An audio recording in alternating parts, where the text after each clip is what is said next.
I'm going to go to Art now and come back to you, Walter. Yeah, you guys preempted my parking question pretty well, but another one is to do with the parkland dedication, where in one of the previous iterations of this plan, the 25 and 30-foot wide strips were already dedicated as easements to the city, but now it's going back and turning those into linear parks, right? Yeah, they were part of the pathway system. So if there are easements already, can they be double claimed as parkland as well? That's what I wondered too.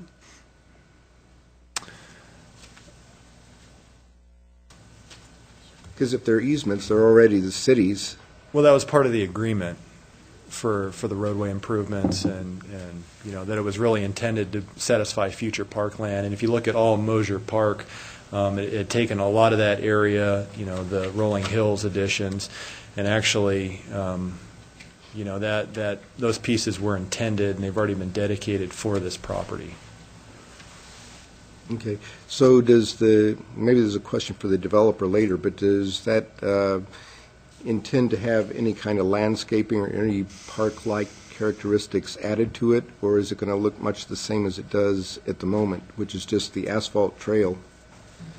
Well, street trees would be required because technically that's frontage, and so at a minimum within the tree line between the 10-foot wide path and the curbing, there'd be a responsibility of the developer to install street trees within that area. But that's the extent of the parkland? Yeah. Yeah. Okay. Walter, I'll go back to you. Thank you, Mayor. You guys got questions? What's the setback requirements on twin homes, front, side, and rear? Twin homes, you're going to have 8-foot exterior. You're going to have a 15-foot front setback, but it's going to be required to be set back 20 feet if you have a garage. So the garage door has to be set back 20, but the actual livable space can go 15. And then the rear yard setback is going to be 20. So 8 on the sides, 20 in the back, and 20 in the front with the garages. Yeah, you can go 15 in the front, but the garage door has to be set back 20 to accommodate one vehicle in front of that garage. Okay. And Go ahead, Walter. just to clarify a question the mayor asked you, there is an existing stormwater detention pond in the northeast corner of this South. southeast? Yep. I'm sorry. Southwest corner of this property. Yeah, so if you look at our current storm sewer map, those detention ponds are represented with this symbol there. So, yeah, you have a existing line which runs along the property edge there. And the new development would require an additional pond or ponds in that same area? One to the north. To the north. Okay. Correct. Let me get to it. Yep, so the triangular shaped one there, this would be all detention. But would there be another one down in that southwest corner? Right here, correct. It exists? It exists. There now, Walter. And it was built by Rolling Hills and sized to be able to take the Harvest Hills stormwater? No, that's why the one to the north is required. So the one that, if I may, can try to Go ahead. get clear Well, on the this. southwest- So the one in the southwest has nothing to do with this development?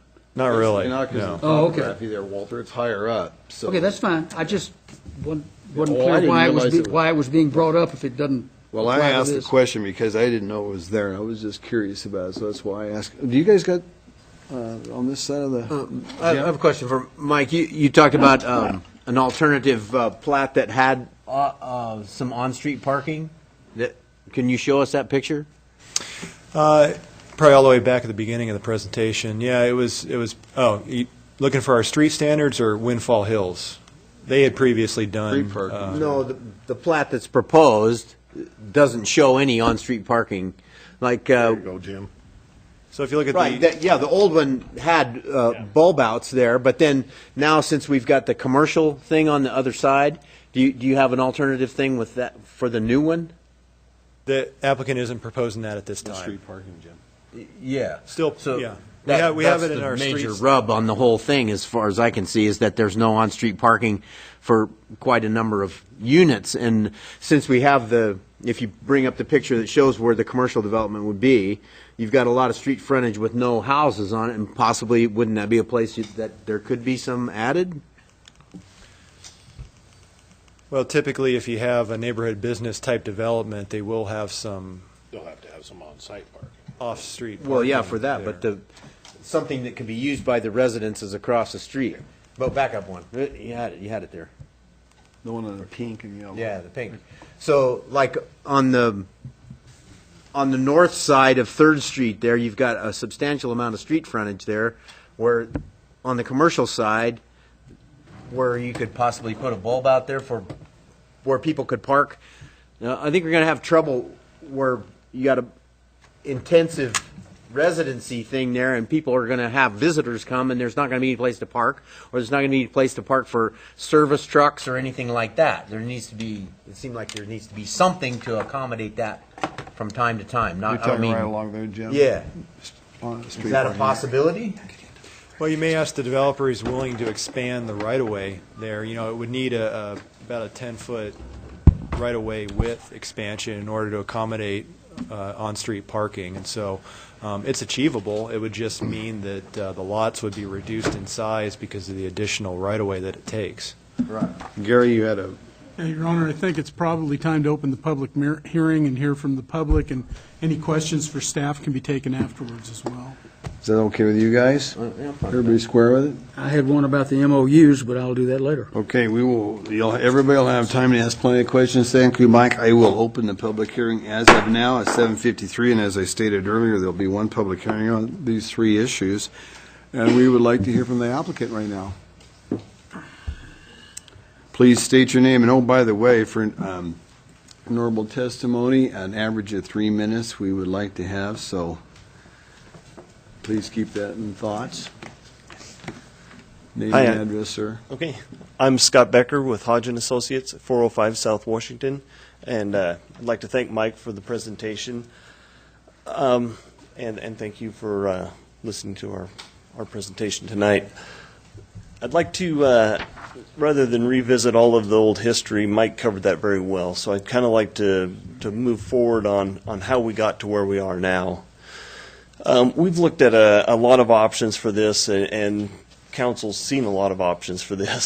So really, I think the best option that we've come up with is what you're seeing before you tonight. These are some twin homes. This is what we were talking about, where you would have a common lot line and a twin home sitting on there. So you'd have two owners of each structure. But it looks a lot less ominous than looking at just the preliminary plat with a lot of thin lines in areas. And the intention is to move, as we move forward, that this would stay R2, and then the lots would be similar to what we saw in the past.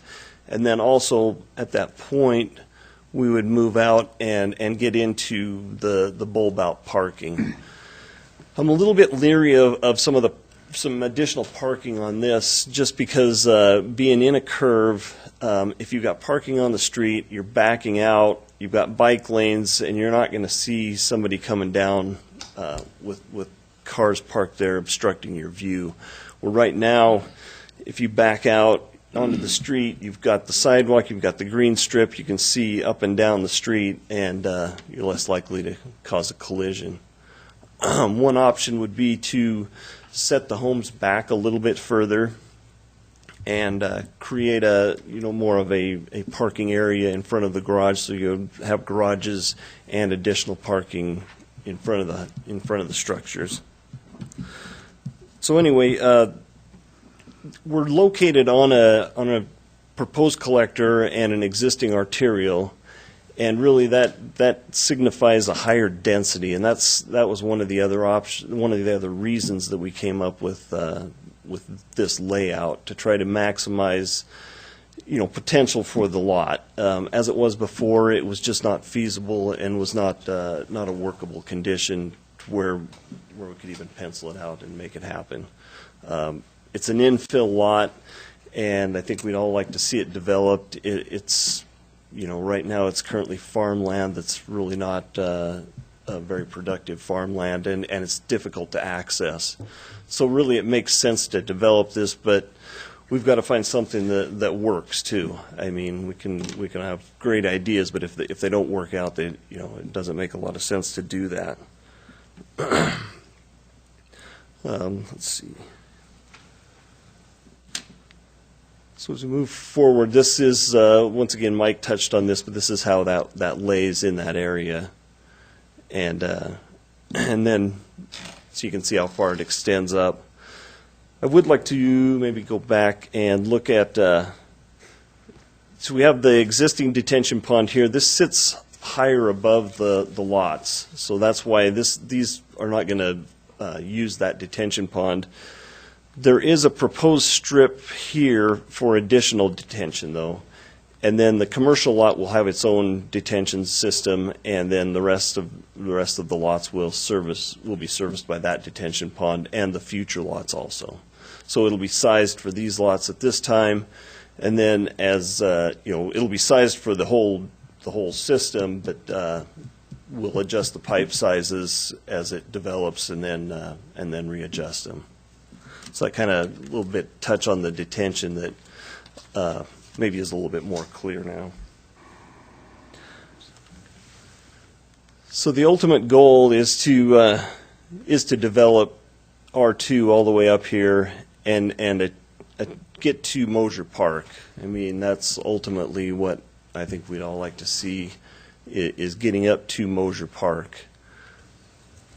As a clarification, though, Yeah. this public hearing is about the 7.45 acres, and I would remind council that that's what we're going to be discussing Yeah, tonight. but thank you, Mayor Lambert. I appreciate that. I just wanted to kind of show you how this is going to fit into, even though we're only looking at this portion of it, we are thinking for the future so that we don't think that we're just, painting ourselves into a corner here.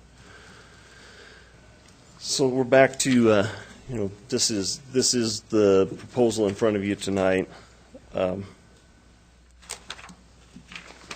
like to talk a little bit briefly about the buffer areas. Well,